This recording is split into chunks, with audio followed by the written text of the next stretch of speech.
This is my top 10 decks for the current standard format. I'll be giving my opinions on different decks, how they place, and I'll also be talking about what deck lists look like for all of these decks, giving my high level analysis on how matchups play out in the current format.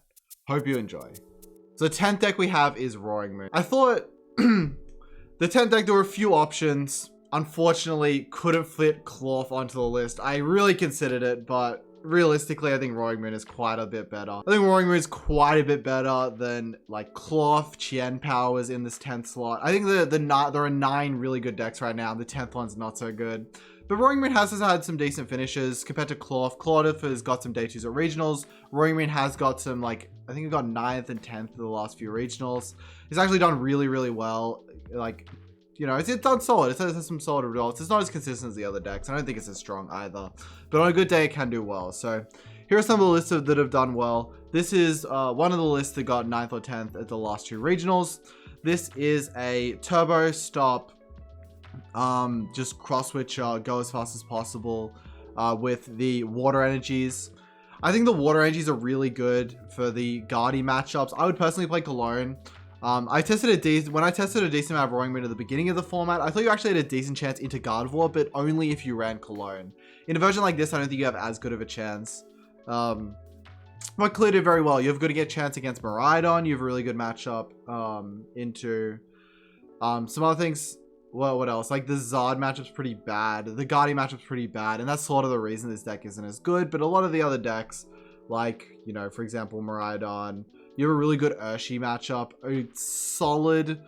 The issue is you don't have as good matchups into any single prize decks like a Lost Zone box. I don't think the Tina matchup's great. I think a lot of the matchups are really bad. That's why I think it, you know, comes down here, because it doesn't really have any really stellar matchups like a lot of the other decks do have. They have some really good matchups. This one doesn't really have.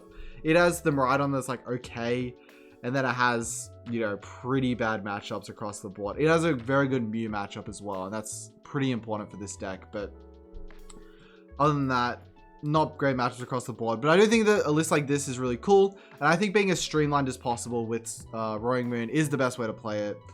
And then there's another list that did really well recently. This is a Roaring Moon list. I'll put myself bottom right, actually. This is a Roaring Moon list that's running Forest Seal Stone and the Moltres V. This is actually the list, sort of, I think a hybrid of the first 2 lists could be really good. This is the Moltres V Forest Seal Stone is something I tried and I really, really liked at the beginning of the format. I think it was probably my favorite way to play this deck because it can be difficult to draw Sardas, especially with the Pokestop version, because Pokestop, the only card it doesn't get is Sardas. I like a version like this. Still high on shoes, which I think is really good, and then a few capsules, which make your Maridon matchup a lot better. From the Maridon perspective, it's really difficult to deal with the capsules, so taking sort of advantage of the good matchups you do have, and then, you know, giving yourself some game into Charizard as well. I think the booster capsule is really important for not just dying immediately, at least being able to put a booster capsule down and then potentially survive a hit. I think some sort of hybrid of the first 2 versions, and 4 Town Store I think is a lot of Town Store. I do think Stop is really good, but if you're not running the Water Energies, you don't have as many combos to hit. So I think this is a cool concept with the Moltres V, and Roaring Moon is my 10th best deck in format. Now, number 9, I have Entei.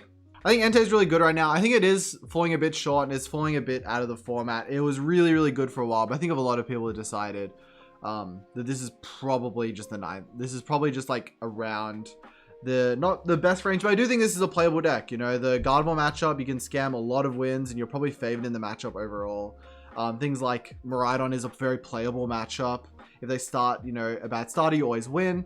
If you go second, you have a really good shot. And then if they overbench, or if you get them in the late game because they can't really bench Mareep. So if you can get them without being able to hit an attacker, they only run 2 Maridon for some reason. A lot of things like that, like Entei can really catch Maridon decks out of, which I think is interesting. And then you have playable matchups into like Lost Zone decks, into not so much, you know, some matchups are really bad. You have a playable Snorlax matchup as well, which is a good thing. Not a lot of decks do. So I think that's a pretty good part of Entei Valiant. Let's look at some lists. I think that there's only really one sort of variant that this deck plays at the moment. It's one version, one direction that this deck can really go in. And I think that that's generally just just this sort of list. This is the list that I yoinked from Kywin, top 16 Brisbane. I think this is probably the most refined version of the deck. They put a lot of work into it. I saw they did it. Just really streamlined. 4 research, 2 Colress, 2 boss, 2 Iono. Just the good supporters. Only 2 boss, I think is a bit low. And then just having a lot of DT so you can have really high odds of meta champ, and then also being able to attack with Charizard early in the game is really important for this deck in a lot of matchups. You really want to be able to put pressure on, like, especially a Gardevoir that doesn't take a lot of prizes early. You need to be able to put the pressure on with Charizard early so they can't just get 4 free prizes with Gardevoir EX. And running 4 of all the good cards, 1 Technical Machine Devolution, I think is really good to, yeah, just draw it against, like, be able to use that against Zard in some of your tougher, like, high health Pokemon matchups. Having a TM Devo on the deck at least is kind of worth it. So I do think this deck has sort of an overrated Gardevoir matchup. I think the Gardevoir matchup is actually a lot closer, and similarly to Roaring Moon, it doesn't have any insane matchups, but it is playable into a lot of decks, and there's a lot of good solid 50-50s, which I think is an alright for the possibly 9th best deck in format. Now my 8th best deck, I think it's easy to have this higher or lower, and it's pretty, I think a lot of people would have different opinions, but I think Snorlax is probably the 8th best deck right now.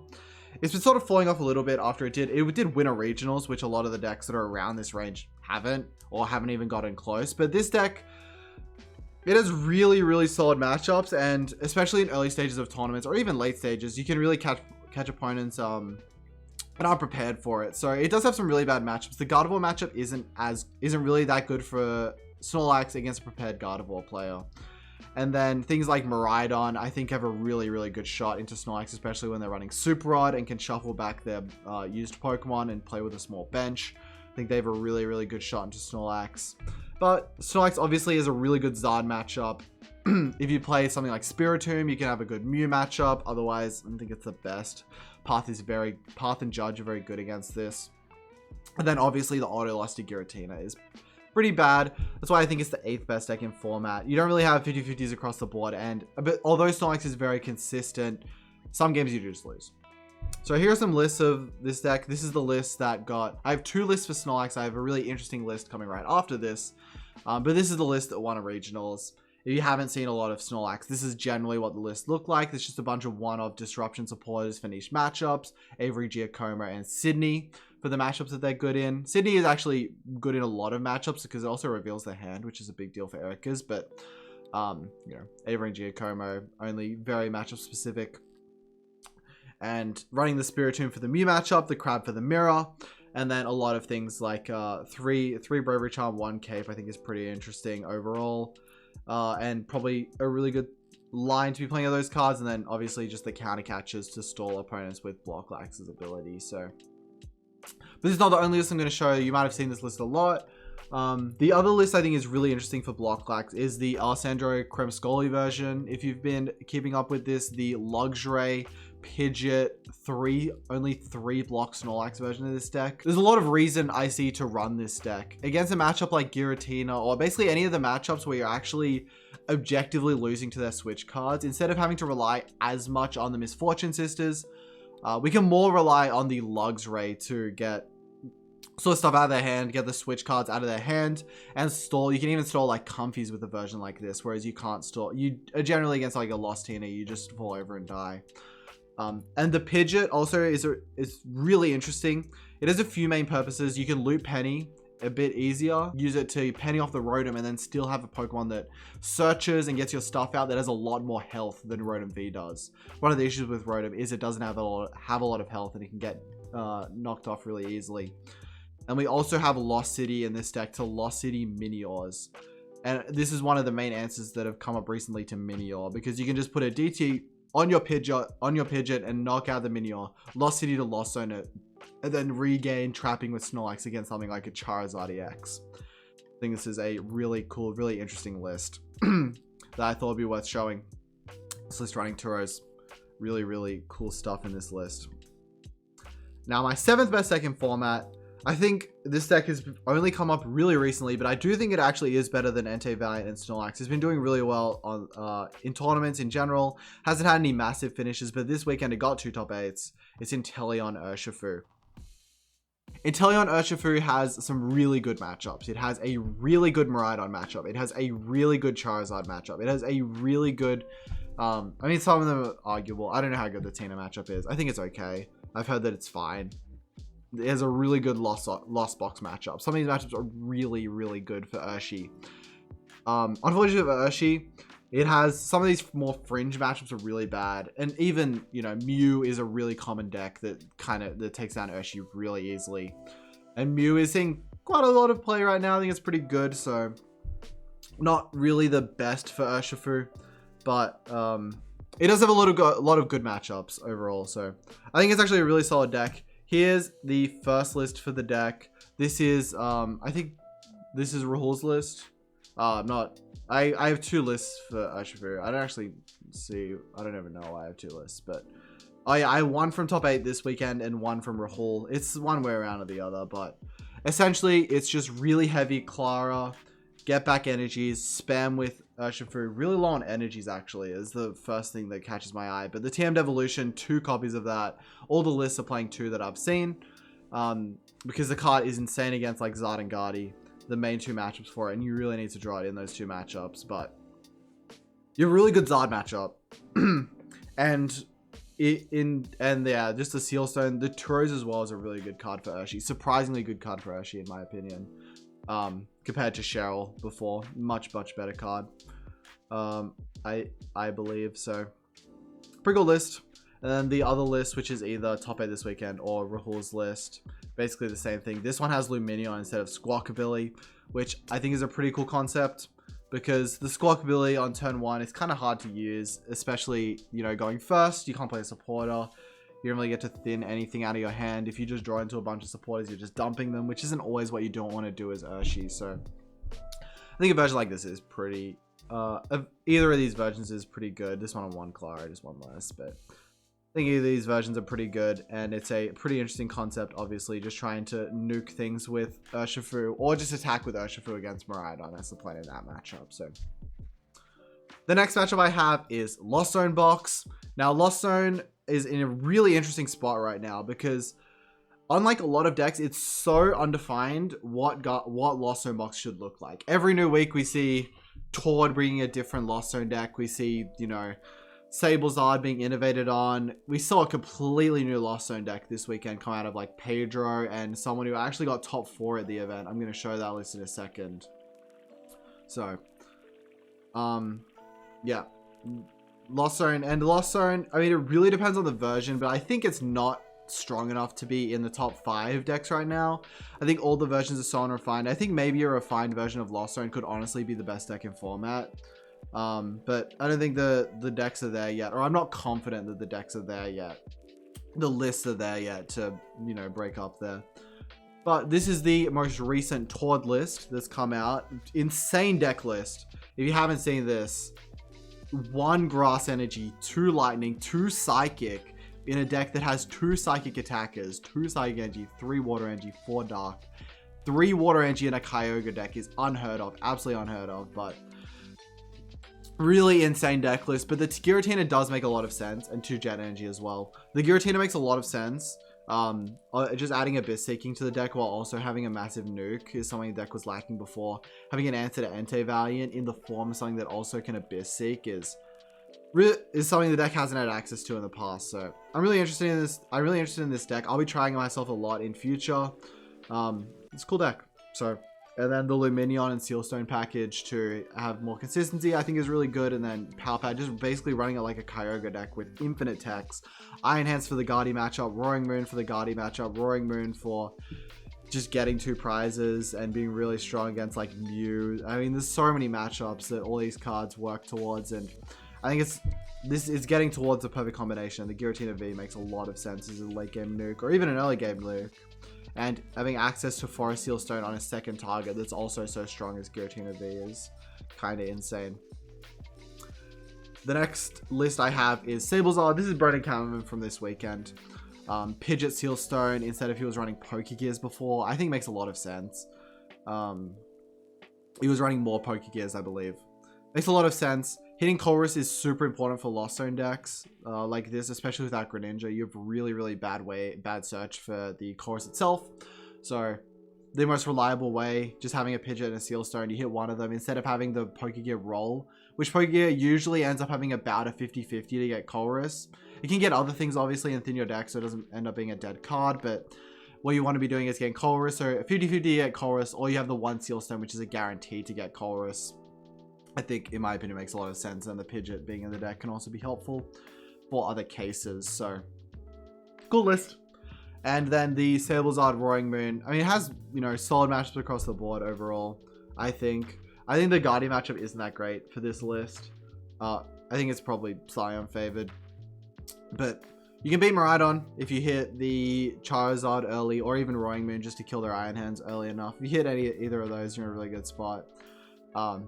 Like, unlike the other version, this actually has a really good answer to Iron Hands.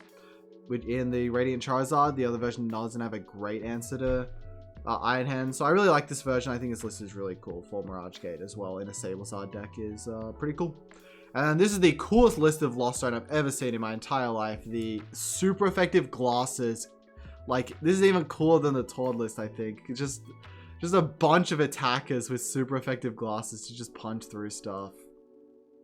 And it makes a lot of sense. You cover every matchup with this. I mean, the Iron Hands, the only sketch thing realistically is Iron Hands being your only answer to Gardevoir, but that's not terrible. You're pretty turbo with this list. You have a lot of tools and you have double vacuum. If you can hit that on turn 2, you're not going to be hitting it on turn 1, so you're probably definitely at a disadvantage going second. But a Cramorant into Iron Hands can still lead you to win the game. It's still possible. So I really like this list. Tropius as well is insane with the super effective glasses. Kills Zodiacs, kills Moons.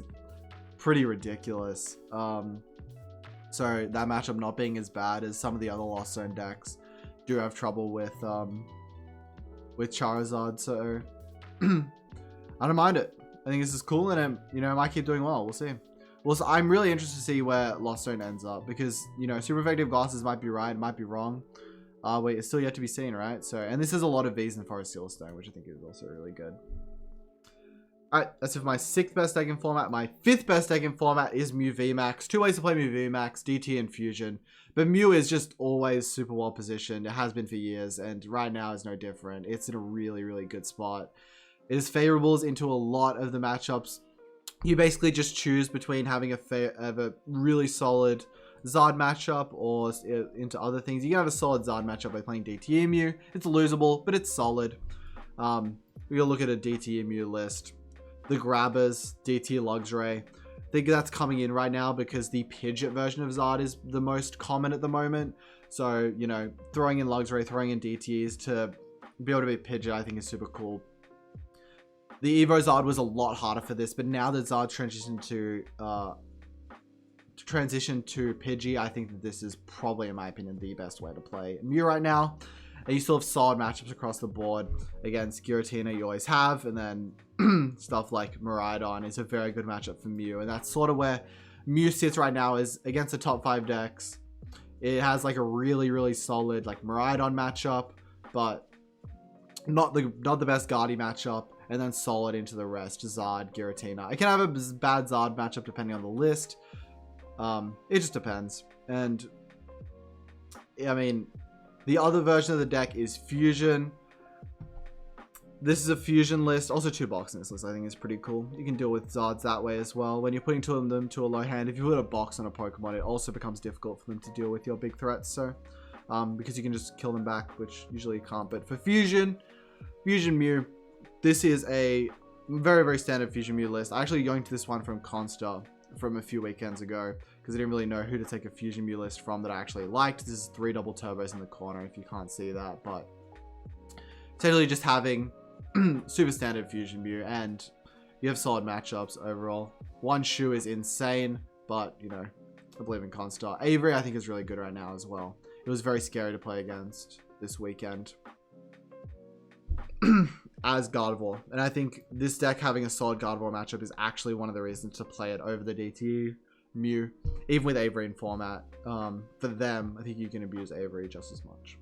My fourth best deck, and now my top 4 decks is pretty interesting. My fourth best deck is Gutina Lost Zone. Gutina Lost Zone did really well this weekend. I think it's really good overall as fourth, but it did like best deck in format numbers this weekend. Don't really think it's the best deck in format. I think it's pretty hard to justify Gutina as the best deck in format, especially with its results. But the cool thing about Gutina is its list is, there's basically, you know, only very few cards you can change for the Gutina list. It's sort of been worked out. I mean, you can run, this is what the Gutina list looked like this weekend from Alberto Conti, one of the best Gutina players that we have right now. You know, top 8 of the last regionals, and then top 4 of this one. Super standard. No mana fee, very normal. I think that this is, you know, if I was going to pick up Gutina right now, I'd just send this list, to be honest. I really like it. 2 water energy is the only thing I'm really questionable on. Maybe you kind of counter catch it for a water energy, but really strong deck. The thing about Gutina is it has no really good matchups. It has a really good Zard Pidgey matchup, but other than that, it's kind of just solid across the board, which is how Guitina's been, and I think staying like that is fine. The Maridon matchup, as Maridon trends more towards Turbo, is bad, but the interesting thing is Maridon's actually not been trending towards Turbo as I thought, so very solid right now. And yep, got top 4 this weekend, really good, but I do think it's the 4th best deck in format. I think there are a few decks better than it right now. Yeah, just not having great matchups, just having solid matchups, but that doesn't make it a bad deck. And having a bit of inconsistency issues and also being really difficult to play, I think it has to be taken into account that this deck is incredibly difficult to play. But if you play it well, it's a very good deck. Number 3, all right, my top 3 decks. I had to think a lot about this. I really wanted to put it in one order, but I went with an order that I think is the most accurate. I have Charizard at number 3. Charizard has done very well recently, and I think everyone's decided that Pidgey is sort of the best way to play it. But overall, I think I don't even have an Evo TM list to show you guys, because I think that this is just by far the best way to play it. With Pidgey, this is an interesting list that I saw from Haru with no Arvins, but basically it's always just running these Pidgey, and I think the Rotom V, everyone's decided that is the best way to play Pidgey right now. Just the draw 3 on turn 1 versus not is really good, and the Rotom being hard to kill as a 2-prizer for a lot of decks right now is pretty interesting. And, you know, makes it definitely more justifiable to put it in the list compared to the Pidgeot and all these things that we've seen before. You really need to get good turn 2s in this format, and Rotom helps you. So this wasn't the no Arven list from Haru. I forgot to put an Arven list on here, but it's generally just all the same. You know, some Ionos, Colress research for Arvens. And yeah, I mean, you just hit hard with Zards. This is the plan. That's all it is. I do think that Zard has some consistency issues. Every single time I pick up Zard, I just don't want to play it ever again. I think that hurts the deck a little bit. And also, I mean, but it does have a very streamlined strategy, which I think is helping it do very well right now. But no top 8s this weekend. And the bad Urshi matchup, as Urshi Intel starts to grow, is not looking great for Zard, but it's not the end of the world. I think in a world with no Urshi, Zard is probably number 1, but right now, I think number 3 is fine. In number 2, I had to think hard about number 2 and number 1. It was pretty... I really wanted to put one deck in number 1, but in fact, I did put it in number 2. I think Gardevoir is probably the 2nd best deck right now. It's hard to justify putting it at 1 when it doesn't have the most ridiculous results compared to the other decks, but just from playing, I do think that Gardy, like, the matchup spread isn't, like, ridiculous right now. I don't even think the Maridon matchup is that bad. For Gardevoir against the normal path Maridons, you're barely under 50-50, and you're almost favored into everything else. Any of the fringe decks that pop up, they all seem to have bad matchups into Gardevoir, except, I mean, you can consider Urshi until they have a favorable matchup, and Entei Val have favorable matchups. I think they're both way closer to 50-50. Gardevoir just has it's really hard to take advantage of Gardevoir.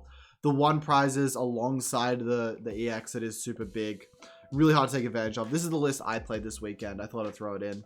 If you watch the last video on my channel, there's a more detailed explanation of this Gardevoir list, but basically everyone's sort of deciding between VIP and no VIP right now, and I think everyone's sort of come to the conclusion that VIP is the better list to play. Here's another Gardevoir list to look at. Pretty much very, very similar, but this is Tord's list that runs more research and no Avery's. And then the Luxurious Cape instead. I took this from Light, who played this weekend, who took Tord's sort of version of this deck and just cut an Avery for an Iono. Nothing really special, but just running 2 claps, trying to be as consistent as possible, which I think it is an issue for right now, that Gardevoir is a little bit inconsistent. So running researches to make yourself a little bit more consistent is good, but with the Screamtail Cape as well. Cool concept, I think. Don't know which one is the best right now, but these are basically the 2 versions of the list you could play against, and then 3 rare candies compared to the normal 2, I think is also very, very cool. And then the other version is the non-VIP version that's sort of been floating around. This is Kieran's list from LAIC, with, you know, all of these one-off supporters you could ever run, and then just no VIP passes. Only I would always run for Fog Crystal if I didn't run VIP passes, but with the Lumineon Steelstone, I think is a really interesting concept. Oh no, Steelstone, just Lumineon. I'm trolling, yeah. Obviously there's no Lumineon, but just not running just running it like that. I think, you know, having out to supporters and also justifying the one-off supporters I think is really good. But I wouldn't play no VIP right now. I think that having VIP is too important. But Gardevoir I do think is the second best deck in format. Now number 1, probably could have guessed, is Maridon. I think Maridon is the best deck in format right now. I don't know if it's worked out the best way to play it, but every single tournament Maridon's making finals, doing really well, getting to top tables. You see it everywhere. It's an incredibly good deck. And probably the main reason I think this deck is better than Guardi overall is just having a favorable into Guardi. But the rest of the matchup spread is solid. You struggle with a bad Zard matchup, but that's really the only bad matchup. A lot of the fringe decks also really struggle into Maridon. It's really not true. Most of them actually have fine Maridon matchups. I'm lying. But like, for example, you can just go really fast against, you know, like a Lost Zone or any of these decks. And it's really easy to play, which I think boosts its results as well, and will lead to it being probably the best performing deck over the course of this format overall. A lot of lists to look at. This is the path list that did well. I think this is Joe's list. Yeah, it looks like it's Joe's list. Maybe not. Anyways, this is one of the lists. I got what's it called? I got 2 lists. I got a Peony list, and I have Joe's list, and then a list that did well this weekend. This is one of either Joe's list or a list that did well this weekend. I thought he was running 2 Iron Hands, but I don't remember perfectly. Yeah, just, you know, super consistent, trying to path, trying to attack. I do think this deck does struggle with getting big attacks off against Gardevoir and stuff and things like that. Getting the Iron Hands consistently can be difficult. I do like Muex. I think Muex has to be played. I think everyone's decided that by now. Initially, some of the lists didn't have Muex, and now I think they're all starting to include it. And now, the other list I have is Peony list. I'm going to for myself. This is my Peony list. I think running Spiritomb in the deck is really good right now. If I was going to play the deck again, I'd probably play Spiritomb over anything else. But just basically trying to go as fast as possible with Electric Generator. This deck has the best Gardevoir matchup in the format. There's no deck that has a better Gardevoir matchup than this deck. Turbo Iron Hands. And a lot of matchups you can just 2-2-2. The Zard matchup's playable with this deck as it is with the other version in a different way. The other deck has Path. This one, oh, that was Juo's list. The other list was Juo's list. And then one of the more interesting, and then yeah, just using Peony to search out your generators, and then using Muex to refill your hand. Really good, really good combo right now. I think this is a really cool concept for a deck. And this is a part of the version I think is the best deck in format. And then this is sort of a hybrid that we saw get second this weekend with Beach Court and double Iron Hands to sort of have a higher chance of hitting early Iron Hands, because the Beach Court does increase your odds by quite a bit. And then one switch, one road, one switch cart. Yeah, essentially the Beach Court being able to bump other parts gives you a good shot into Muse going second and stuff like that. I think it's pretty important. I think that's actually really important. I think this list is very good. Getting second this weekend. great list for this deck. Overall, I think mixing between the turbo and the sort of slow path can be really good right now in this format. So that's it for my top 10 list, guys. Hope you enjoyed the vid. I will see you in the next video.